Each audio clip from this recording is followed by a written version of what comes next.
নমস্কার বন্ধুরা, মেঘার সাথে বাঙালিয়ানার আরও একটি নতুন পর্বে আপনাদের সবাইকে স্বাগত। আশা করি আপনারা সবাই খুব ভালো আছেন এবং সুস্থ আছেন। তো পুজো তো এসেই গেল, আর মাত্র সম্ভবত ওই 78 বা 79 এরকম দিন বাকি রয়েছে, আমি যদি খুব ভুল না হয়ে থাকি। তো পুজোর আগে এক্সট্রা ওজন কমিয়ে নিয়ে একটু স্লিম ট্রিম হয়ে নতুন নতুন জামা কাপড়ে ফিট হওয়া, এটা সকলেরই ইচ্ছে থাকে মনে মনে। তো আমি ঠিক করেছি একদম ঘরোয়া খাবার দিয়ে কিভাবে ওয়েট লস করা যায় সেটার কয়েকটা পর্ব আপনাদের সঙ্গে শেয়ার করব পুজোর আগে, যাতে সকলে একটু স্লিম ট্রিম হয়ে যেতে পারে। এবছর আমি নিজের মতো করে ডায়েট করে বেশ খানিকটা, মানে আমার এক্সট্রা ওজন যা ছিল কমিয়ে ফেলেছি। 12 কেজি ওজন কমিয়েছিলাম আমি 2.5 মাসের মধ্যে। তো তখন যেরকম ধরনের ওয়েট লস ডায়েট প্ল্যান আমি ফলো করেছি সেগুলোই আপনাদের সঙ্গে শেয়ার করব। এবারে কমপ্লিটলি বাড়ির খাবার খেয়ে কোনো রকম সাপ্লিমেন্টস বা কোনো মেডিসিন না নিয়ে কিভাবে ওজন কমানো যায় সেই রকম টাইপের কিছু ভিডিও যেগুলো আমি ফলো করেছি, সেই রকম ধরনের কিছু ভিডিওস, মানে খাবারের ভিডিওস আপনাদের সঙ্গেও শেয়ার করব। অবশ্যই রেসিপিও থাকবে সেখানে। তো আশা করব আপনাদেরও সেটা হেল্পফুল হতে পারে। যাতে হেল্পফুল হয় সেইভাবে শেয়ার করার চেষ্টা করব। তো আজকে হচ্ছে ওই ওয়েট লস ডায়েট প্ল্যানের ডে 1, যেটা পুজোর আগে আমি শেয়ার করতে চলেছি।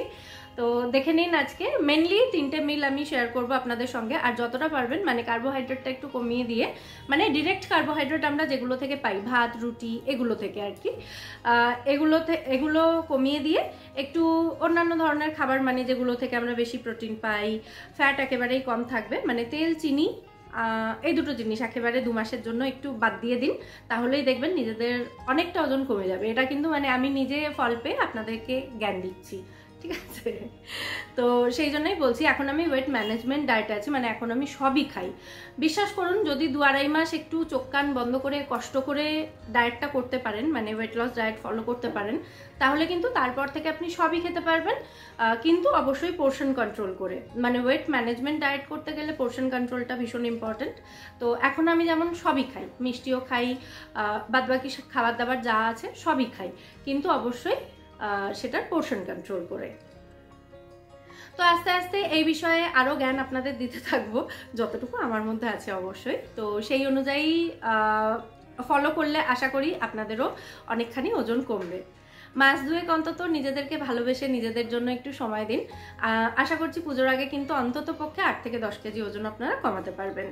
তো কিভাবে খাওয়া দাওয়া করেছি সেইগুলো অবশ্যই শেয়ার করব আপনাদের সঙ্গে। সকালবেলা খালি পেটে একটু গরম জলের সাথে লেবু মধু এগুলো মিশিয়ে খেতে পারেন। খুব বেশি ফ্যান্সি কিছু হাবিজাবি আইটেম আমি এর মধ্যে রাখবো না, একদম বাড়ির খাবার যেগুলো হয় সেগুলো দেখানোর চেষ্টা করব, মানে যেগুলো আমি ফলো করেছি সেগুলোই আপনাদের সঙ্গে শেয়ার করব।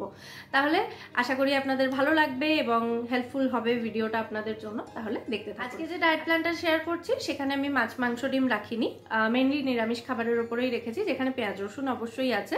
তো আপনারা চাইলে ওগুলোকেও বাদ দিয়ে দিতে পারেন পেঁয়াজ রসুনটাকে।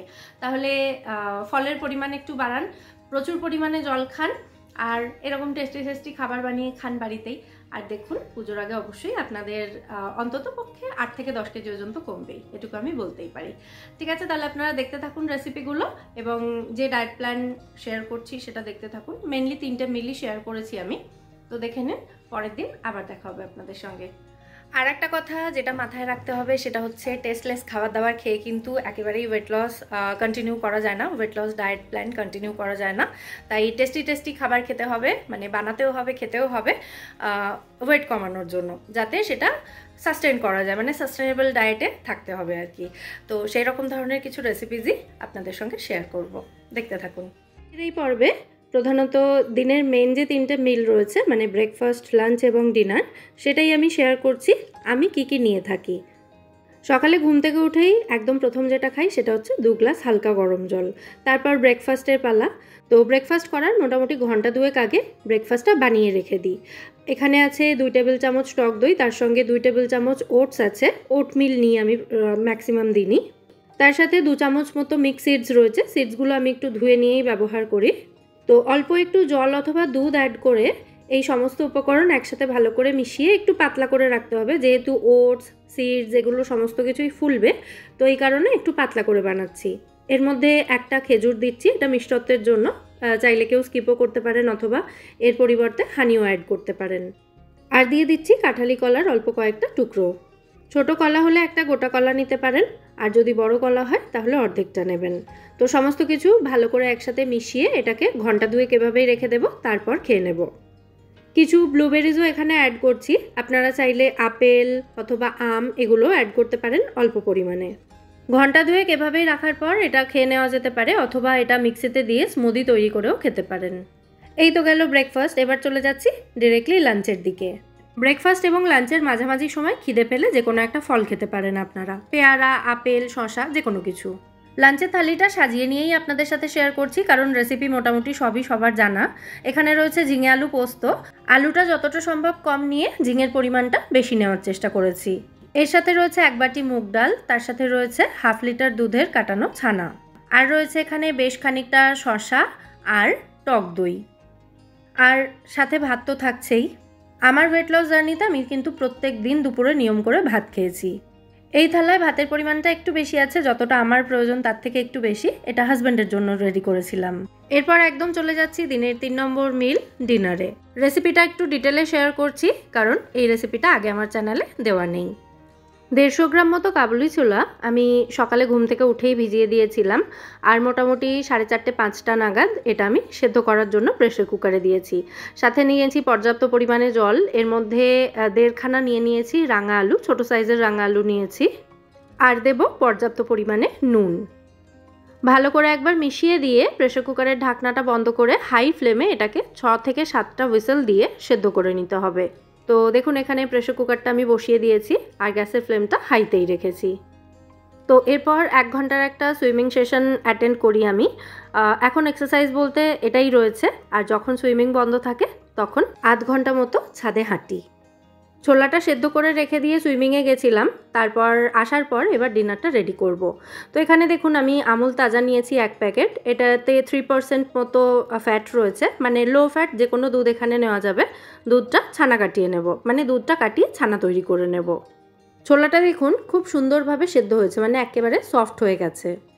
তো এবার এই ছোলাগুলো জল ঝরিয়ে একটা বড় প্লেটের মধ্যে আমি নিয়ে নিচ্ছি, আর এর সাথে রাঙা আলুগুলো খোসা ছাড়িয়ে নিয়ে নেব। এরপর একটা ভেজিটেবল ম্যাশারের সাহায্যে এই সমস্ত উপকরণ একসাথে খুব ভালো করে ম্যাশ করে নেব। আজকে আমি যে ডায়েট প্ল্যানটা শেয়ার করছি সেখানে কোনো মাছ মাংস ডিম রাখিনি, মানে নিরামিষ রাখারই চেষ্টা করেছি যাতে এটা সবাই ট্রাই করতে পারেন। পরে কোনো একটা ডায়েট প্ল্যান শেয়ার করব যেখানে মাছ মাংস ডিম সবই থাকবে। আচ্ছা, ছোলা এবং রাঙা আলুটা ভালো করে ম্যাশ করে নেওয়ার পর এর মধ্যে দিয়ে দিলাম 2 চামচ মতো বেসন।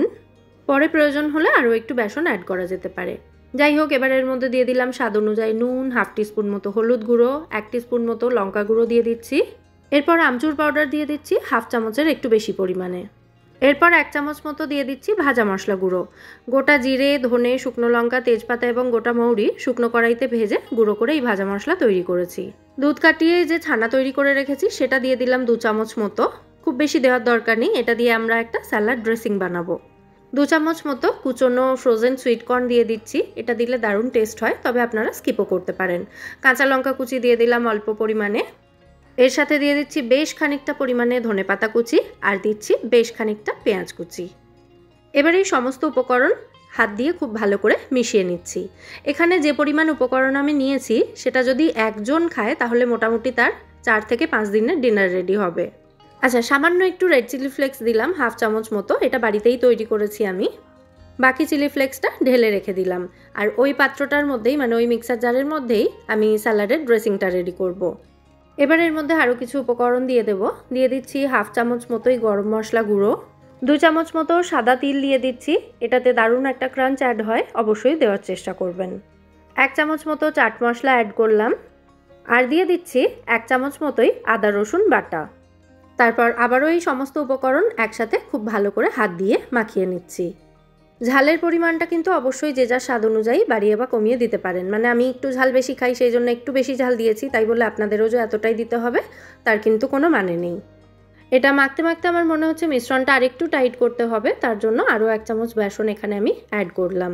আবারও সমস্ত উপকরণ খুব ভালো করে আমি মিশিয়ে নিয়েছি এবং মিশ্রণটা কিন্তু এখানে একেবারে রেডি হয়ে গেছে। এবার এই মিশ্রণটা থেকে অল্প অল্প পোর্শন হাতের মধ্যে নিয়ে এভাবে কাবাবের শেপে এগুলো গড়ে নেওয়া যাচ্ছে। আপনারা চাইলে সমস্ত কাবাবগুলো আগে রেডি করে নিয়ে তারপর এগুলো সেঁকে নিতে পারেন, তবে আমি এগুলো যখন তাওয়াতে দেব তখনই গড়ে নেব। এমনি দুটো গড়ে আপনাদের দেখিয়ে দিলাম। ডিনারের জন্য আজকে হচ্ছে স্পেশাল কাবুলি চানার কাবাব বা টিক্কি। আচ্ছা, এবার টিক্কিগুলো সেঁকে নেব আমি। তার জন্য একটা তাওয়া ভালো করে গরম করে তার মধ্যে জাস্ট 1 চামচ মতো তেল দিয়ে দিলাম। এই তেলটা না দিলেও চলতো, তেল ছাড়াও কিন্তু টিক্কি বা কাবাবগুলো সেঁকে নেওয়া যায়। তবে তেলটা আমি দিলাম যেহেতু আগে একটু রসুন এবং শুকনো লঙ্কা ফ্রাই করব, যে স্যালাড ড্রেসিংটা বানাবো সেটার জন্য। এখানে আমি 2টো শুকনো লঙ্কা নিয়েছি, শুকনো লঙ্কাগুলো একটু ফাটিয়ে দিয়েছি, আর নিয়েছি 3 কোয়া রসুন। এগুলোকে খুব ভালো করে ভেজে নিতে হবে। দেখুন, রসুন শুকনো লঙ্কা দুটোই কিন্তু খুব ভালো মতো ভাজা হয়ে গেছে। তো এবার এগুলোকে আমি তাওয়া থেকে তুলে নিচ্ছি। একেবারে ওই মিক্সার জারটাতে, মানে যেটাতে স্যালাডের ড্রেসিংটা রেডি করব সেটার মধ্যেই কিন্তু তুলে নিলাম। তো আগে টিক্কিগুলো সেঁকার জন্য দিয়ে দিই, তারপর ড্রেসিংটা রেডি করে দেখাবো। যে দুটো টিক্কি বা কাবাব আগে গড়ে রেখেছিলাম সেগুলো আগে দিয়ে দিলাম, তারপর একটা করে গড়ছি এবং এর মধ্যে দিয়ে দিচ্ছি। গ্যাসের ফ্লেমটা কিন্তু মিডিয়াম টু হাইতেই রাখতে হবে এই সময়। কাবুলি ছোলা, রাঙা আলু সমস্ত কিছু অলরেডি ভালো করে সেদ্ধ করা আছে, তাই এগুলো কিন্তু আর সেদ্ধ হওয়ার কোনো ব্যাপার নেই, জাস্ট ভালো করে সেঁকে নিতে হবে। তো একসাথে এখানে আমি 10টা টিক্কি বা কাবাব সেঁকে নেওয়ার জন্য দিয়ে দিলাম।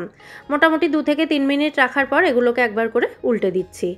আর এই কাবাব বা টিক্কিগুলো যেহেতু একদম অল্প তেলে বা তেল ছাড়া সেঁকে নেওয়া হবে, তাই চেষ্টা করবেন এখানে ননস্টিক প্যানই ব্যবহার করার, তাতে এগুলো আর স্টিক করবে না। তো প্রত্যেক 2-3 মিনিটে এগুলোকে একবার করে উল্টে দিতে হবে। ততক্ষণে ওদিকে কাবাবগুলো সেঁকে নেওয়া হচ্ছে, ততক্ষণে এখানে আমি স্যালাডের একটা ড্রেসিং রেডি করে নেব। তো যে ভেজে রাখা রসুন এবং শুকনো লঙ্কাটা নিয়েছিলাম মিক্সার জারে, ওর মধ্যেই নিয়ে নিচ্ছি বাকি ছানাটা। মানে ওই যে 1/2 লিটার দুধের ছানা কাটিয়ে রেখেছিলাম, একটু তো কাবাবে ব্যবহার করেছি, আর বাকি যা ছিল সবটাই এখানে দিয়ে দিচ্ছি আমি মিক্সার জারে ড্রেসিংটা রেডি করার জন্য।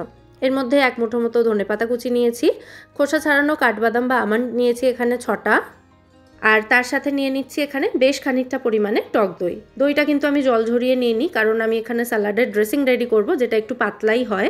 তবে আপনারা যদি কাবাবের সাথে ডিপ হিসেবে এটা খেতে চান, তাহলে অবশ্যই দইটা জল ঝরিয়ে নেবেন, তাতে এই ড্রেসিংটা বা যে ডিপটা রেডি হবে সেটা একটু ঘন হবে। এরপর এর মধ্যে দিয়ে দিলাম স্বাদ অনুযায়ী নুন। তারপর এই সমস্ত উপকরণ একসাথে মিক্সিতে খুব সুন্দরভাবে ব্লেন্ড করে নিতে হবে, তাহলে এই ড্রেসিং রেডি হয়ে যাবে। ওয়েট লস ডায়েট প্ল্যানে চেষ্টা করবেন ডিনারের জন্য ডিরেক্টলি কার্বোহাইড্রেট আমরা যেগুলো থেকে পাই, মানে ভাত, রুটি, মুড়ি, এগুলো স্কিপ করার। এখানে আমরা ডিনার বানাতে যা যা উপকরণ ব্যবহার করেছি, দই, ছানা, কাবুলি ছোলা, এগুলো সবকটা থেকেই কিন্তু আমরা হাই প্রোটিন পাই। তাই এই ধরনের কিছু প্রোটিন সমৃদ্ধ খাবার আর তার সাথে একটু স্যালাড রাখলেই কিন্তু ডিনারটা কমপ্লিট হবে। এতে পেটও ভরবে, তার সাথে মনও ভরবে। এত সুস্বাদু হয় এগুলো খেতে যে অন্য কিছু খাওয়ার আর ক্রেভিংই হবে না। যাই হোক, আমাদের কাবাব বা টিক্কিগুলো কিন্তু এখানে খুব ভালো করে সেঁকে নেওয়া হয়ে গেছে। এবার এগুলোকে আমি তাওয়া থেকে তুলে নিচ্ছি। তো 10টা কাবাব তো আমি বানিয়েছি দুজনের জন্য আজকে, আর বাকি যে মিশ্রণটা রয়েছে সেগুলো দিয়ে কাবাবের শেপে গড়ে এগুলোকে আমি ডিপ ফ্রিজে স্টোর করে রাখবো। এগুলো মোটামুটি 1 সপ্তাহ মতো খাওয়া যাবে। যেদিন ডিনারে এই কাবাব খেতে ইচ্ছে করবে, জাস্ট ডিপ ফ্রিজ থেকে বের করে কিছুক্ষণ রাখবেন, ডিফ্রস্ট হয়ে গেলে তারপর এগুলো সেঁকে নেবেন তাওয়াতে। তো এবার ডিনারের প্লেটটা আমি রেডি করে নিই। এখানে নিয়েছি বেশ খানিকটা শসা এবং গাজর। আপনারা এর সাথে পেঁয়াজ, লেটাস, বিট এগুলোও রাখতে পারেন। এখানে আমি একটা মাঝারি সাইজের শসা এবং একটা মাঝারি সাইজের গাজর নিয়ে সেগুলোর খোসা ছাড়িয়ে তারপর পিলার দিয়েই এরকম পাতলা করে কেটে নিয়েছি। তো কিছুটা শসা গাজরের টুকরো প্লেটের মধ্যে রেখে ওপর থেকে স্যালাডের যে ড্রেসিংটা রেডি করেছিলাম সেটা এরকম বেশ খানিকটা পরিমাণে দিয়ে দিলাম। তার উপরে কাবাবগুলো এভাবে সাজিয়ে রেখে তারপর আমি সার্ভ করব। খেতে জাস্ট দুর্দান্ত হয়। এত টেস্টি টেস্টি খাবার থাকলে আমার মনে হয় weight loss diet plan follow করাটা খুব একটা কঠিন কিছু হয় না। কিন্তু একটা টিক্কি আমি একটু ভেঙে দেখিয়ে দিচ্ছি, দেখুন। এটা কিন্তু একদম মেল্ট ইন মাউথ হয়, এত ভালো খেতে হয়, মানে আমি বলে বোঝাতে পারবো না। আপনারা ট্রাই করে অবশ্যই দেখবেন, মাস্ট ট্রাই রেসিপি এটা। যারা ওয়েট লস ডায়েট প্ল্যানে আছেন অথবা যারা নেই, দুজনেই কিন্তু এটা ট্রাই করে দেখতে পারেন, দুর্দান্ত হয় খেতে। যাই হোক, আজকের এই সারাদিনের ওয়েট লস ডায়েট প্ল্যান আপনাদের কেমন লাগলো সেটা কিন্তু অবশ্যই আমায় কমেন্টে জানাবেন। যদি ভালো লাগে, হেল্পফুল বলে মনে হয়, ভিডিওটাকে বরাবরের মতো একটা লাইক এবং শেয়ার করে দেওয়ার অনুরোধ রইল। তাহলে আবার দেখা হবে পরের পর্বে। সবাই সুস্থ থাকবেন, ভালো থাকবেন এবং সবাইকে খুব ভালো রাখবেন। নমস্কার।